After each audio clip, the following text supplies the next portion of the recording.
ભોગ બનનારને મળ્યા છો, આપને કોનું કહ્યું કે કોના દ્વારા હુમલો કરવામાં આવ્યો હતો?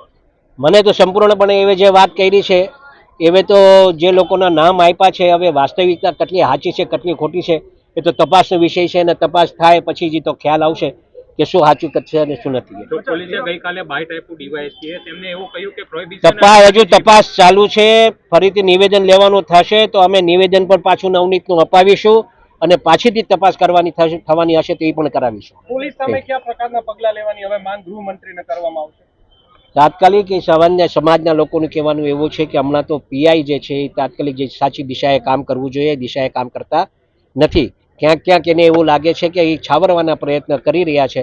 એના માટે જો આપણે એસપી સાહેબને હું ડીજીપી સાહેબને હું રજૂઆત કરીશ કે તાત્કાલિક સરે આ થાય તો સમાજને ક્યાંક નાનો મોટો હમણાં ન્યાય મળે એવું લાગશે.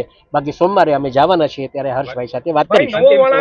અવારનવાર કોળી સમાજ ઉપર જે હુમલાની ઘટનાઓ બનતી હોય છે, આપ કઈ રીતના જોવો?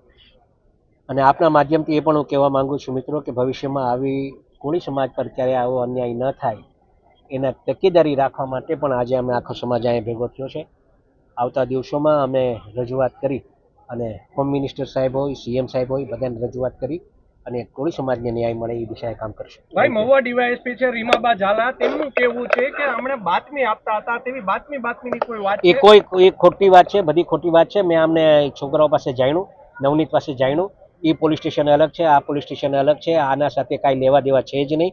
આ કોના સગા સંબંધીઓ થાય છે, કોણ છે, હું છે, હું નહીં, એ તપાસનો વિષય છે. એ થાય પછી સાચી હકીકત બહાર આવે. ડીવાયએસપી શા માટે આ પ્રકારની કાલે પ્રેસ કોન્ફરન્સ યોજી હશે? એ તો હવે એનો તપાસનો વિષય છે. એને જે તપાસમાં એને ધ્યાન ઉપર જે આવ્યું એ ધ્યાન ઉપર મૂક્યો હશે.